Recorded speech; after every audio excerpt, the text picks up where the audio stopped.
आज शिकूया मराठी व्याकरण केवलप्रयोगी अव्यय इयत्ता 7वी।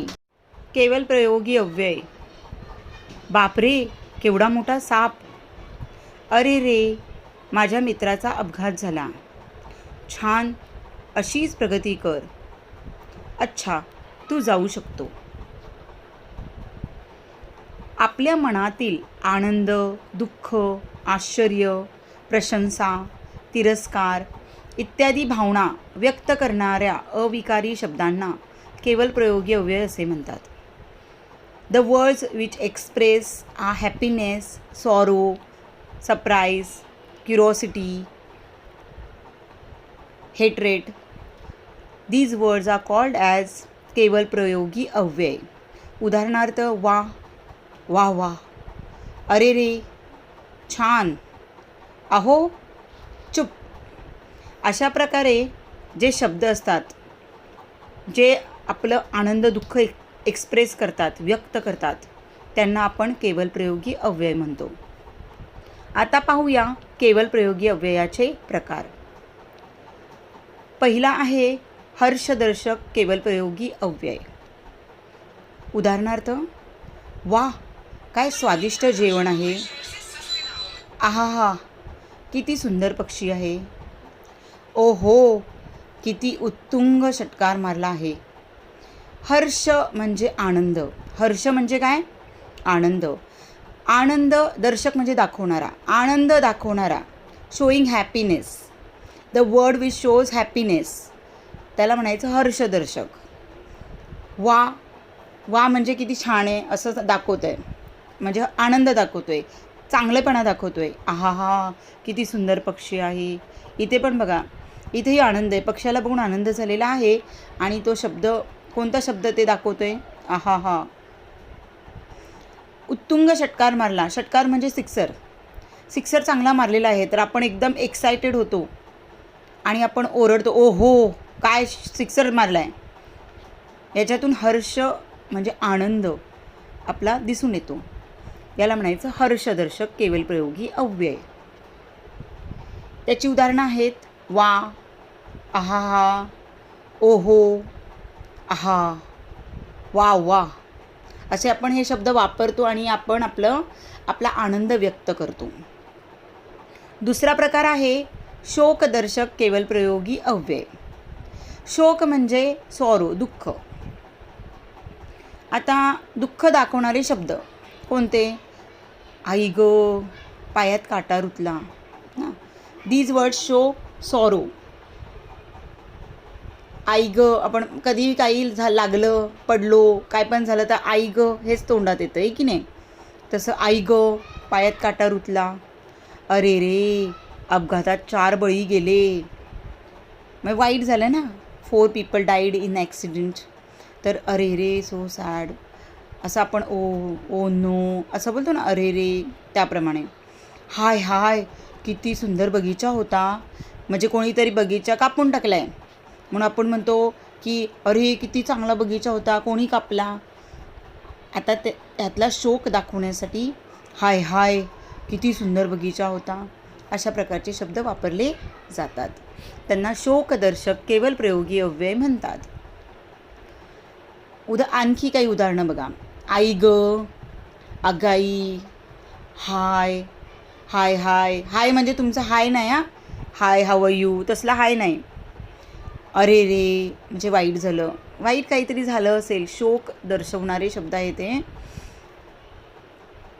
याला म्हणतात शोकदर्शक केवलप्रयोगी. तिसरा प्रकार आहे आश्चर्यदर्शक केवलप्रयोगी अव्यय. आश्चर्य means surprise. The word which shows surprise, that word is called as आश्चर्यदर्शक केवलप्रयोगी अव्यय. अबबो, केवढा मोठा समुद्र. म्हणजे खूपच समुद्र मोठा आहे आणि तो समुद्र बघून आश्चर्य झालेला आहे आणि म्हणून आपण असं म्हणतो अबबो, केवढा मोठा समुद्र. अबबो, केवढा मोठा हत्ती. दुसरा बघा, बापरे, किती उंच झाड आहे. अरे च्या, तू शर्यतीत विजयी झालास. बघा, हे सगळे शब्द आपलं आश्चर्य दाखवतात.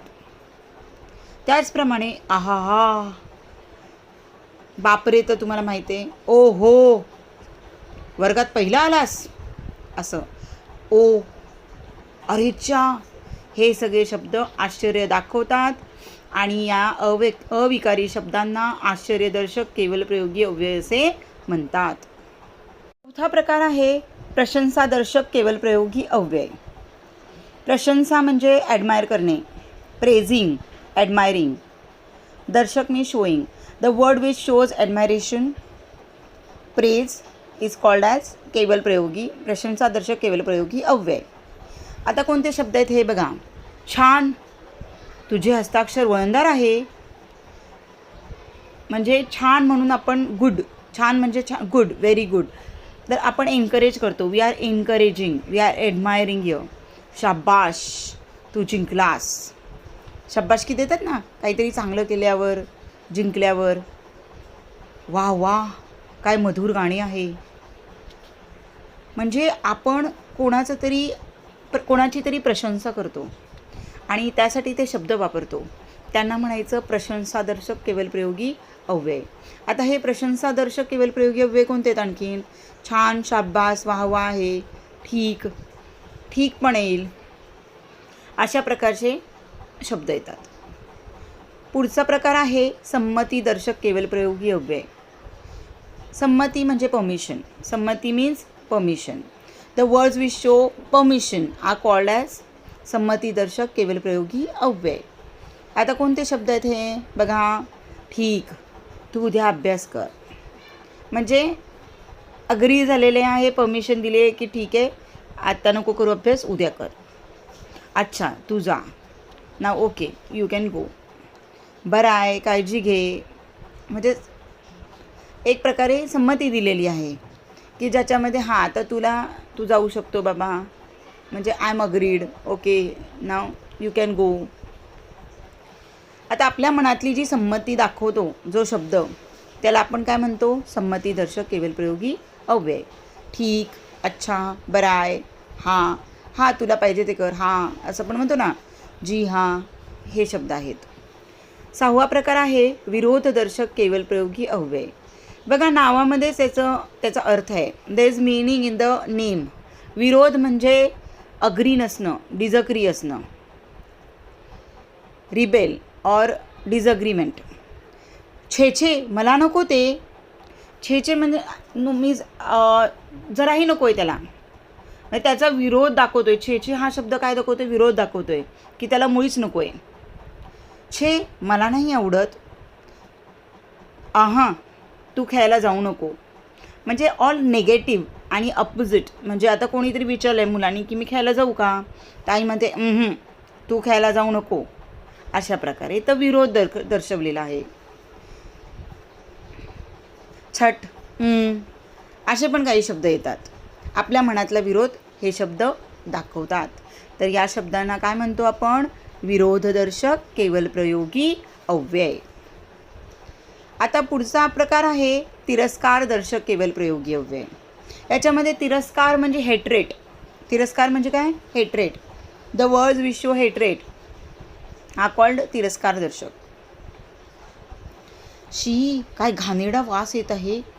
म्हणजे you hate this smell and that is why that automatically that word came in your mind and you expressed शी, काय घाणेरडा वास येत आहे. छट, मी नाही खाणार. म्हणजे you don't like it at all and that is why you are saying की I will not eat. But तुमचा छत या वर्डवरून तुमचा तिरस्कार दिसतो. छी, काय बावळटपणा आहे हा. अशा प्रकारे शी, छत, छी, इश्श, शिक, हुड असं बोलून अशा शब्दांतून आपल्याला तिरस्कार दिसतो. आणि अशा तिरस्कार दाखवणाऱ्या शब्दांना, अशा प्रकारे तिरस्कार दाखवणाऱ्या शब्दांना तिरस्कारदर्शक केवलप्रयोगी अव्यय म्हणतात. पुढचा प्रकार आहे संबोधदर्शक केवलप्रयोगी अव्यय.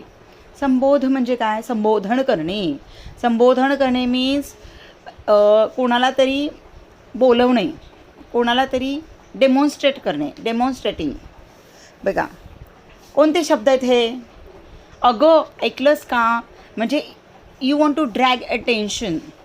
तुम्हाला कोणाचं तरी लक्ष वेधून घ्यायचं आहे आणि त्यासाठी तुम्ही संबोध करता, तुम्ही कोणता तरी शब्द वापरून त्या व्यक्तीला बोलवता, नावाऐवजी वापरलेला तो शब्द असतो, त्याला म्हणायचं संबोधदर्शक केवलप्रयोगी अव्यय. ए चल लवकर, बा असे करून कसे चालेल, है की नाही. म्हणजे वडिला आपण म्हणतो बा असे करून कसे चालेल. आपण फ्रेंडला म्हणतो ए चल लवकर, अगो ऐकलंस का. अशा प्रकारे आपण कोणाला तरी उद्देशून ते बोलत असतो. तर इतरांना संबोधून किंवा उद्देशून आपण आपली एखादी मनातली भावना सांगतो तर त्याला संबोधन दर्शक केवलप्रयोगी अव्यय असे म्हणतात. अग, ए, बा, अहो, अगा, अरे असे शब्द संबोधदर्शक केवलप्रयोगी अव्यय आहेत. पुढचा प्रकार आहे मौनदर्शक केवलप्रयोगी अव्यय. आता बघा, गप, मौन म्हणजे काय, सायलेन्स, म्हणजे गप सायलेन्स दाखवणारे शब्द. आता सायलेन्स दाखवणारे शब्द काय आहेत, गप मला बोलू नको, म्हणजे तू गप्प बसायचं, काहीच बोलायचं नाही आहे मला. मौन म्हणजे तुला गप्प बसायला सांगितलेलं आहे, गप. मग दुसरं काय, चुप अभ्यास कर, मौन, चुपमधून आपल्याला मौन दिसतो. चुपचाप कोणीतरी येत आहे, चुपचाप कोणीतरी येत आहे म्हणजे सगळ्यांनी शांत व्हा, कोणीतरी येत आहे. मग हे सगळे शब्द काय दाखवतात, मौन दाखवतात. तर अशा प्रकारच्या मौन दाखवणाऱ्या शब्दांना मौनदर्शक केवलप्रयोगी अव्यय म्हणतात.